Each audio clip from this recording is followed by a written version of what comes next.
What's going on, my people? Fellers, do me a favor, make sure you check out DNKKnives.com. And if you purchase something from there, you can use this coupon code behind the edge 10 to get yourself 10% off. Appreciate it very much. I'm sure Mr. Don Farmer would as well. That's who made me this, had this made for me. This will be our new backdrop if you haven't seen it already. It was made by Lancelot Leather, EDC Round Table. I believe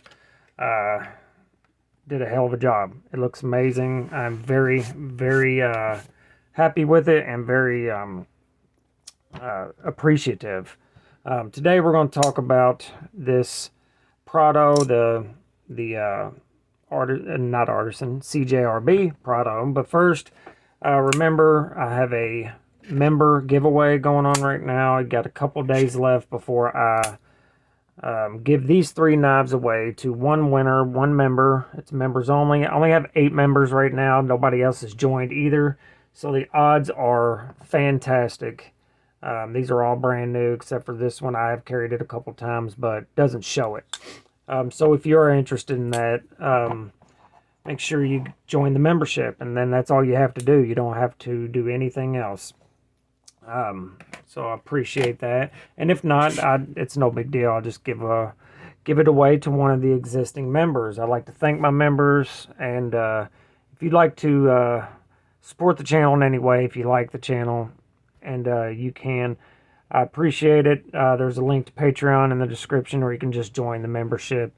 Both cases are less than a cup of coffee, so it very much keeps this channel going, and very much appreciate it.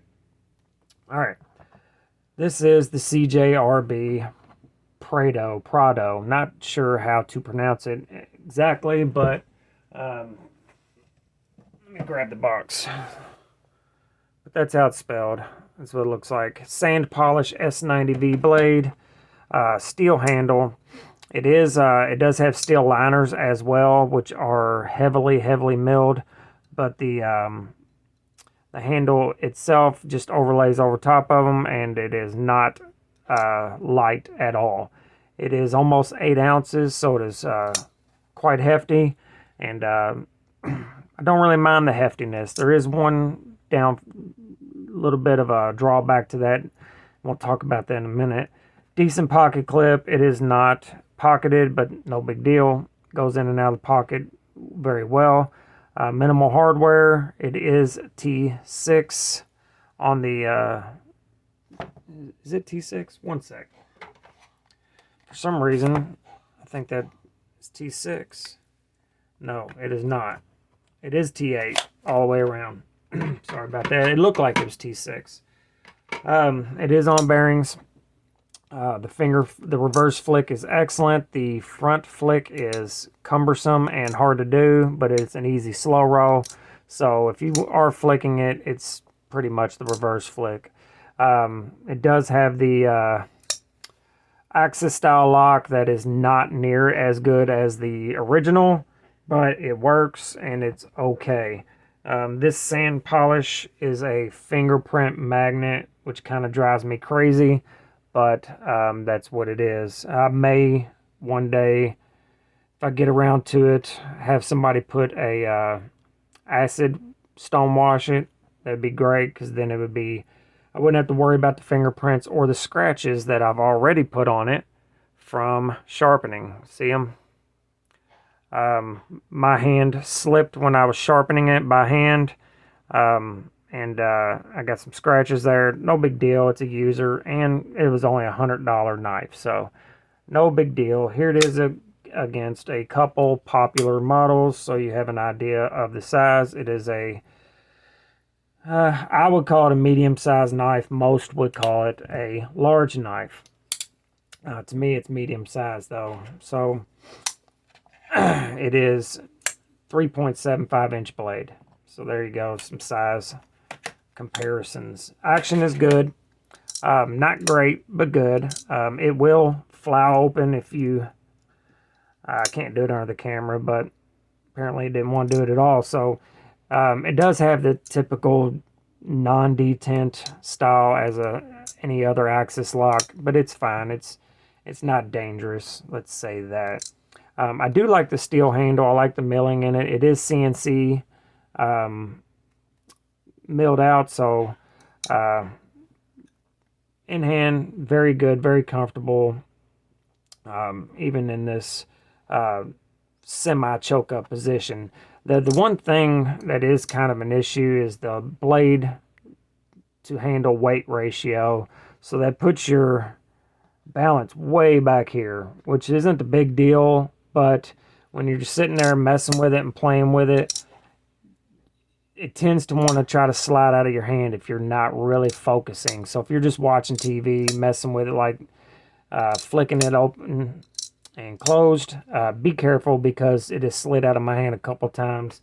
And since I sharpened it, this thing is just batshit sharp. So you can cut your daggone fingers off, which I almost did, and glad I didn't. A little bit thick behind the edge also, which isn't a big deal for me because I just took the edge. It's not crazy thick, but also I took the edge angle down to 17 degrees, which made it not that big of a deal. It is extremely sharp, and S90V holds a edge for a very long time, and so far I have not had to strop it or touch it up in any way, and I used it and carried it solely for one whole week. Used it every day at work, so it has been great. The S90V seems to be treated fantastic, just fine. Jimping is there, but it is useless. You don't really feel it, hardly at all. It's just not really deep enough or aggressive enough to get any kind of traction out of it, but whatever. Again, no big deal. Reversible pocket clip. Yeah. So the biggest thing about this knife, the big plus, what I consider a plus, is it's $100. So you get S90V that is seems to be well done for $100. And you can also get it in black, handle, same blade. To me, it's a winner. For $100, you don't really have to worry about beating it up. You don't have to worry about losing it. $100 is still $100. I understand that. But it's easier to live with if you lose that or mess it up instead of a $400 knife. You know, this is something I could live with. I do wish it wasn't an axis lock. I wish it was at best or at least a liner lock. I'm just not an axis lock fan. I do have a Benchmade Crooked River that I love, and it's about as much axis lock as I can really handle. This one is not really an axis lock, so it's a little different. So in my head, it doesn't bother me, and I know it's dumb, but anyway, wish it was a liner lock. Wish it was a any other kind of lock, because to me, it's just not. I don't know. I don't get the satisfaction from flipping it around like I do out of something else. So really not a lot to talk about other than that I haven't already talked about in the last video, the unboxing, other than it is fantastic. For the money, you can't beat it. Yes, it's a Chinese-made knife. That sucks. And I've had a couple guys, comment in my videos, where's all the American-made knives? I can't afford them at the moment. I think I own 3, and this one was the only one that I bought. The others were given to me. So, is what it is. I'll do my best to get more American-made stuff in. Yeah, great knife for the money. Can't beat it, really. And there's a lot of options that CJRB, I hate that name, by the way, have out there for right around that same price. S90V. If you don't care about the steel and you just want their AARP, whatever, RPM 9 bull crap, whatever, then this is only $50. And it's a serviceable knife. You have to sharpen a lot more, but still works good.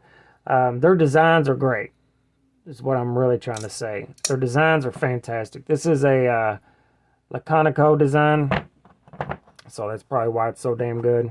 I just nicked up my mat for the first time. That'd be alright. Alright guys, that's all I really got on this one. Make sure you're good to each other, love each other. Remember, life is short, so go buy yourself a knife. And remember the giveaway in a couple days. Later.